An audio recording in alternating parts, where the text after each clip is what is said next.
নিয়ে কয়েকটি কথা বলেই আমার আলোচনার ইতি টানব ইনশাআল্লাহ। আমরা যেন আমলের নিয়তে এই কথাগুলো শ্রবণ করতে পারি, বলুন আমিন। আমি বারবার বলি, শুনলাম কিন্তু মানলাম না, ওয়া আসাইনা, মেনে নিলাম না, হবে না। ওয়া আতা'না, সামি'না ওয়া আতা'না, শুনবো এবং মানবো। তাহলে এই কুরআনুল কারীমের নির্যাস আমি পাবো, আপনিও পাবেন, ঠিক কি না আমার বন্ধুগণ? শবে কদর এমন একটি রজনী, আমি যেটি প্রথমেই বলছিলাম, ইবাদত সম্পর্কে 114টি যে সূরা রয়েছে, পূর্ণাঙ্গ একটি সূরা। আপনাদের কাছে প্রশ্ন করি, নামাজের এত গুরুত্ব, নামাজ সম্পর্কে আল্লাহ তাআলা পূর্ণাঙ্গ একটি সূরা কি নাজিল করেছেন? বুঝছেন নাই আমার কথা? পূর্ণাঙ্গ কোন সূরা কি নামাজ সম্পর্কে আল্লাহ তাআলা নাজিল করেছেন? করেন নাই। রোজা সম্পর্কে করেন নাই। হজ সম্পর্কে করেন নাই। যাকাত সম্পর্কে করেছেন? আর একটু আস্তে বলেন, করেছেন? আমার ভাইয়েরা, এমন কি রয়েছে এই কদরের রজনীতে যেই জন্য পূর্ণাঙ্গ সূরা আল্লাহ তাআলা সূরা কদর নাযিল করে দিয়েছে? বলো সুবহানাল্লাহ। আমার বন্ধুগণ, আল্লাহ তাআলা কেন পূর্ণাঙ্গ করেছেন? সূরা হচ্ছে এমন বিষয়, যে বিষয় আল্লাহ তাআলা পরিপূর্ণ করে দিয়েছেন, বলুন সুবহানাল্লাহ। 114টা সূরা রয়েছে, যে বিষয়টি রয়েছে সূরার ভিতর, সেটা আল্লাহ তাআলা একটি সূরার বিষয়বস্তু পূর্ণাঙ্গ করে দিয়েছেন একটি সূরার মাধ্যমে, সুবহানাল্লাহ। কিন্তু খণ্ড খণ্ড নামাজ সম্পর্কে রয়েছে, খণ্ড খণ্ড এই জায়গায় রয়েছে, 83 জায়গায় 82 জায়গায় রয়েছে, যাকাত সম্পর্কে রয়েছে, কদর সম্পর্কে এমন পূর্ণাঙ্গ সূরা আল্লাহ তাআলা দেন নাই। এই কদর দিয়ে আল্লাহ তাআলা সূরা দিয়ে পূর্ণাঙ্গ করে দিয়েছেন, বলুন সুবহানাল্লাহ। আপনারা কি বুঝতে পারছেন কথা? আমার ভাই, কেন এত গুরুত্ব আল্লাহ তাআলা দিয়েছেন? কারণ এই রাতটি যদি পেয়ে যাই, বিশ্বনবী বলছেন, মান কামা লাইলাতুল কদর ঈমানান ওয়া ইহতিসাবান গুফিরা লাহু মা তাকদ্দামা মিন যামবি। জোরে বলুন সুবহানাল্লাহ। মান কামা, যে দাঁড়াবে, লাইলাতুল কদর, কদরের রজনীতে, ঈমানান, পরিপূর্ণ বিশ্বাস, ওয়া ইহতিসাবান, আল্লাহর সন্তুষ্টি অর্জনের জন্য। ইহতিসাবানের ব্যাখ্যা রয়েছে কয়েক রকম, তার ভিতর একটি হচ্ছে হাসিবুন থেকে এসেছে ইহতিসাব। হাসিবুন শব্দের অর্থ হচ্ছে হিসাব করবে। এই রজনী যেহেতু ভাগ্যর রজনী, এই একটা রজনীতেই ভাগ্য লিপিবদ্ধ করা হয়। আপনার সামনের মাসে আপনি কি কি করবেন, আপনার তকদিরে কি রয়েছে, সামনের রমজানে আবার আপনি পাবেন কিনা, কি আপনার নসিবে রয়েছে, সেইটা নির্ধারণ হবে এই রজনীতে। আমার ভাইরা, আল্লাহ রাব্বুল আলামিন এই সূরা নাজিলের মাধ্যমে এমন সময় নাজিল করলেন, যে সময় বিশ্ব নবী সিজদায় পড়ে উম্মতি উম্মতি করে কাঁদছে। আল্লাহ তাআলা বললেন, ইরফাক রাসাকা, ও আমার খলিল, ও আমার বন্ধু, আপনি কেন এখন কাঁদছেন? বিশ্বনবী বললেন, আমার আয়ু তো কম, আমার উম্মতেরও আয়ু তো কম, কিন্তু রব্বুল আলামিন আপনার পূর্বের যারা নবী ছিল, তারা তো 1000 বছর পর্যন্ত তারা জীবিত ছিল, বেঁচে ছিল। কেউ 700 বছর বেঁচে ছিল, কেউ আবার 300 বছর পর্যন্ত বেঁচে ছিল। শত শত বছর তারা হায়াত পেয়েছি। কিন্তু আমি নবী হিসেবে শ্রেষ্ঠ হওয়ার পরে আমি তো তাদের মতো হায়াত পাচ্ছি না, আমার উম্মত গুলাও তাদের মতো হায়াত পাচ্ছে না। তারা দীর্ঘ হায়াত পেয়ে আপনার ইবাদত করেছি, তারা আপনার তাসবিহ জপেছি। ইবাদত করতে করতে তাদের আমল নামাগুলি বহু ভারী হয়ে গিয়েছে। কিন্তু আমি নবী হিসেবে শ্রেষ্ঠ হওয়ার পরে আমার উম্মতগুলা শ্রেষ্ঠ হতে পারছে না আমলের দিক দিয়ে। আল্লাহ পাক বললেন, আমার খলিল, আমার বন্ধু, এই জন্য কি আপনার মন খারাপ, আপনি কাঁদছেন নাকি? এবার বলতেছি, ও আমার খলিল, ও আমার বন্ধু, আপনি কাঁদবেন না। আপনার উম্মতের জন্য এমন একটা রজনী আমি দান করব আজকে, যে রজনী কেউ যদি পেয়ে যায় 83 বছর ইবাদত করলে যে সওয়াব হবে, আমি আরশের মালিক রব্বুল আলামিন তার আমল নামায় সেই সওয়াবগুলি দান করে দেব। তাহলে বলুন তো দেখি, কেউ যদি জীবনে 60 বছর বেঁচে রয়েছেন, 60 বছরে যদি আপনি 40 বারও যদি আপনি কদর অন্বেষণ করেন, আর এই কদরটা যদি নসিব হয়ে যায়, তাহলে এমন ভাবি 60 দিয়ে ওই 83কে গুণন দিলে তাদের চেয়ে মর্যাদার দিক দিয়ে আপনি শ্রেষ্ঠ হয়ে যাবেন। আমার ভাইয়েরা, আমরা তাফসীর প্রোগ্রাম করি, এমনও প্রোগ্রামগুলা করি সারা রাত জেগে জেগে আল্লাহর কোরআন থেকে কথা শুনি না? আমরাই তো বলি, কত রাত ইবাদতের মধ্যে কাটাই, কিন্তু অনেকের বদনসিব, কপালে জুটবে না এই কদরের রজনী, ঠিক কিনা বলেন? আমার ভাইয়ের, আল্লাহ পাক রব্বুল আলামিন বলছেন, ইন্না আনজালনাহু ফি লাইলাতিল কদর, নিশ্চয় আমি এই কদরের রজনীতে কোরআনুল কারীম নাজিল করেছি। আপনি কি জানেন নাকি? ওয়ামা আদরাকা মা লাইলাতুল কদর, ওয়ামা, আর আপনি কি জানেন নাকি এই রজনীটা কেমন রজনী? এবার আল্লাহ তাআলা উত্তর দিচ্ছেন, লাইলাতুল কদরি খায়রুম মিন আলফি শাহর। সুবহানাল্লাহ বলেন। যে রজনীটা হলো শ্রেষ্ঠ রজনী, আর এই রজনীটা হচ্ছে আলফুন, হাজার মাস অপেক্ষায় উত্তম। বলুন সুবহানাল্লাহ। কে বলছেন? নাকি বিশ্বনবী বলছেন? স্বয়ং আল্লাহ নিজেই বলছেন, লাইলাতুল কদরি খায়রুম মিন আলফি শাহর তানাজ্জালুল মালাইকাতু ওয়ার-রূহু ফীহা বিইذনি রাব্বিহিম মিন কুল্লি আমর। এই রজনীতে তানাজ্জালুল মালাইকাতু ওয়ার-রূহ, শুধু ফেরেশতা গুলাই নয়, ফেরেশতাদের ভেতরে শ্রেষ্ঠ ফেরেশতা হলো জিবরাইল, যাকে আল্লাহ তাআলা এমন মর্যাদা দিয়েছেন, এই জিবরাইলের মাধ্যমে যত পয়গম্বর এই পৃথিবীতে এসেছেন, যাদের উপর আল্লাহ তাআলা ওহী নাযিল করে দিয়েছেন, যিনি এইগুলা বহন করে বার্তাবাহক ছিলেন, এই জিবরাইল আলাইহিস সালাম, এই ওহী নিয়ে বার্তা যখন পয়গম্বরদের কাছে পাঠাতেন, যেই কারণে আল্লাহ তাআলা তার সম্মান এত করেছেন, এই কোরআনটাকে বিশ্ব নবীর মাধ্যমে এই কোরআনটা জিবরাইল বহন করার কারণে আল্লাহ তাআলা তাকে শ্রেষ্ঠ মর্যাদা দিয়ে শ্রেষ্ঠ ফেরেশতা ভূষিত করে দিয়েছে। এই শ্রেষ্ঠ ফেরেশতা নিজেই এই ফেরেশতাগুলোকে দলবদ্ধভাবে নিয়ে এই জমিনে চলে আসবে, প্রথম আসমানে চলে আসবেন।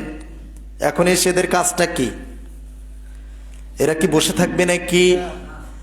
এরা বসে বসে এরা ঘোরাঘুরি শুরু করে দেবে। কোন জায়গায় আল্লাহর বান্দাগুলা এই রাত্রে জেগে জেগে আল্লাহর ইবাদত করছে, এই বান্দাগুলিকে চতুর্দিক দিয়া ঘিরে নিয়ে তারা আল্লাহর কাছে এই বান্দাগুলার জন্য মাপ চাইতে শুরু করে দেবে। আমার ভাইরা, যেহেতু আরো কয়েকটা বিষয় রয়েছে, তাহলে এই রজনীতে আজকে সিদ্ধান্ত নেবেন। আজকে হলো 20তম রোজা না 19তম? 20তম রোজা। আর আমরা যে ইতিকাফে যাব একটু পরেই চলে আসছে সেই বিষয়ে। তাহলে আজকে সিদ্ধান্ত নেব, সারা জীবন আমি এই রজনীতে তেমন ইবাদত করতে পারি নাই, এমন ভাবে করেছি যে রাত্রি বেলায় আমরা তারাবি পড়েছি, চলে গিয়েছি, এমন হয়েছে না হয় নাই।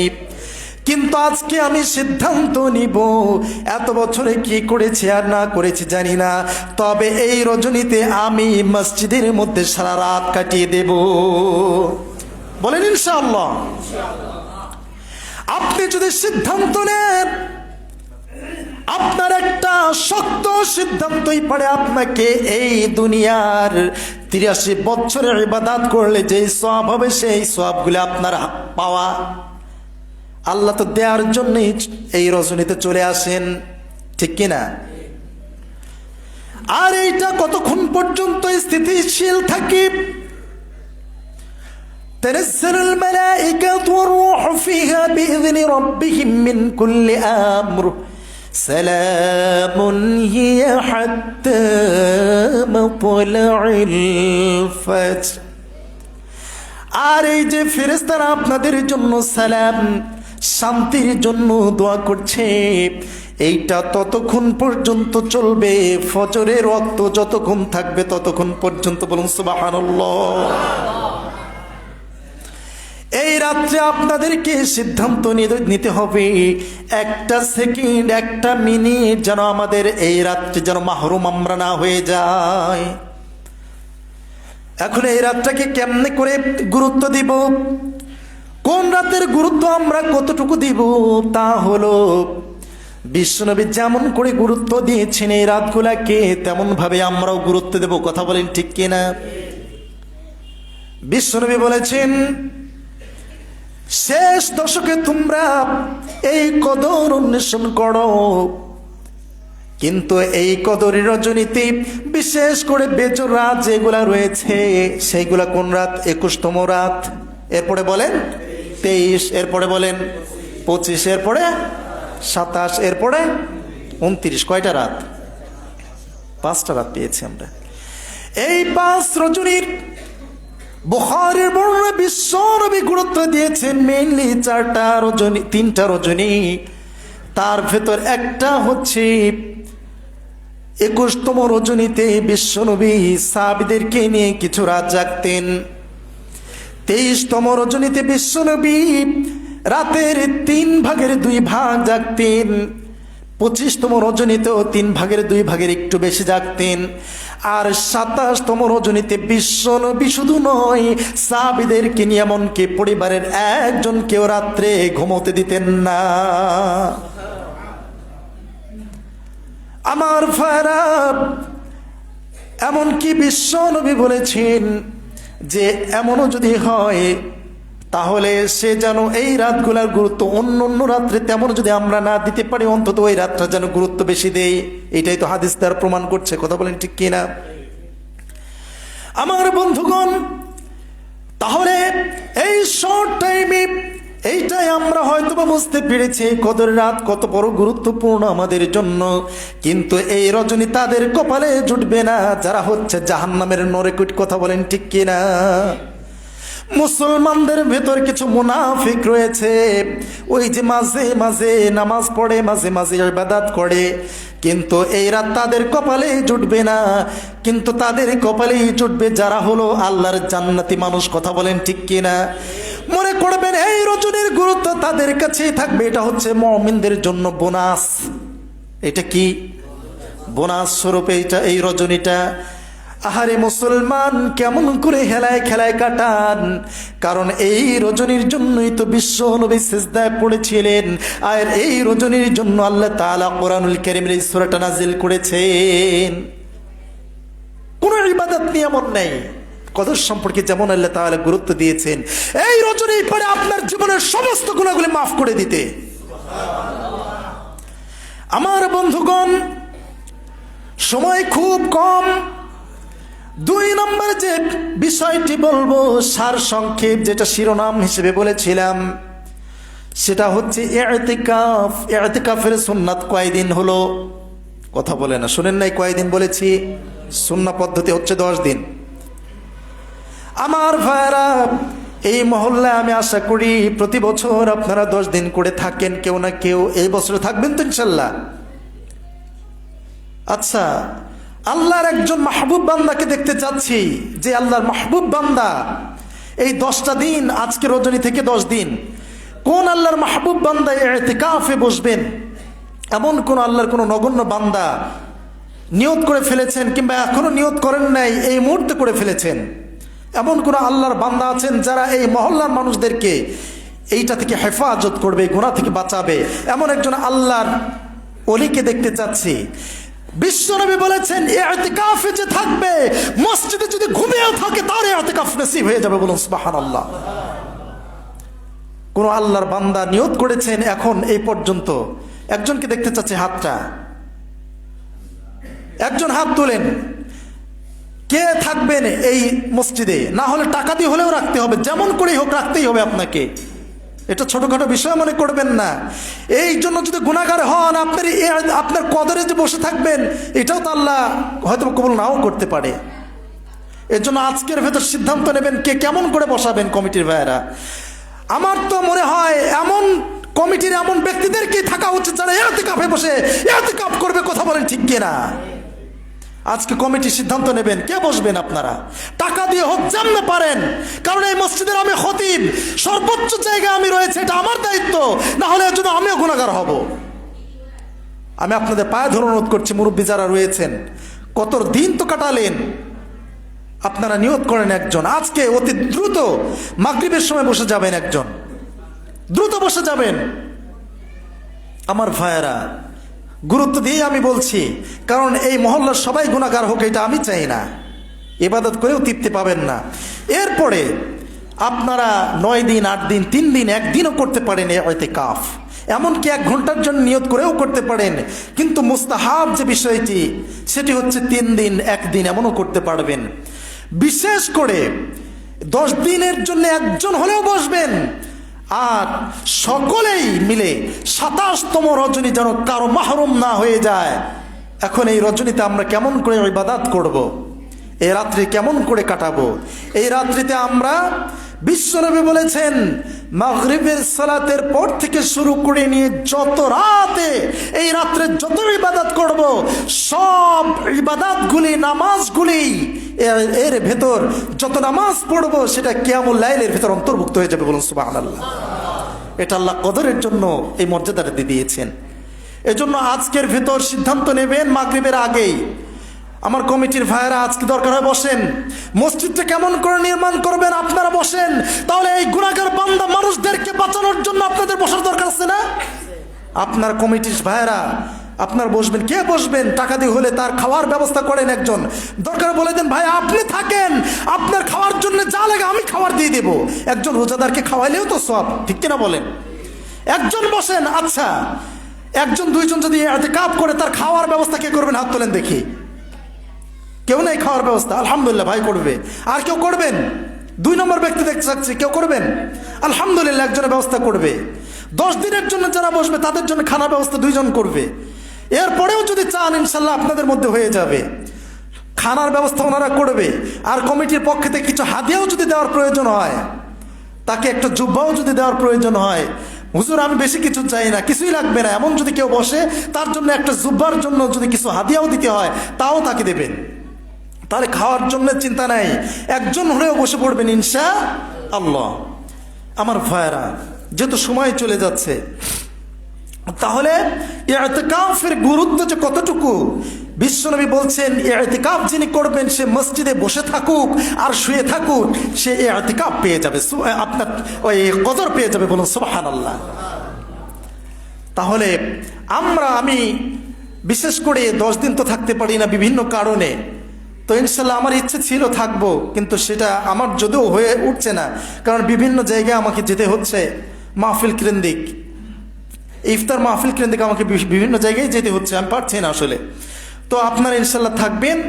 আর এই ইতিকাফ আপনারা 27তম এই রজনীতে আপনারা সকলেই নিয়ত করবেন একদিনের জন্য হলে ইতিকাফ করার জন্য। এবং এর আগে আমি যে মসজিদে পড়াতাম, জমা পড়াতাম, সেই জায়গায় যারা ইতিকাফ করতেন একদিনের জন্য, তাদের জন্য খানার ব্যবস্থা করা হতো, যে কয়জন বসবে তাদের পক্ষ থেকে, যারা ধনাঢ্য শ্রেণীর মানুষ তার খানার ব্যবস্থা করতে, এটা আপনারা করবেন ইনশাআল্লাহ।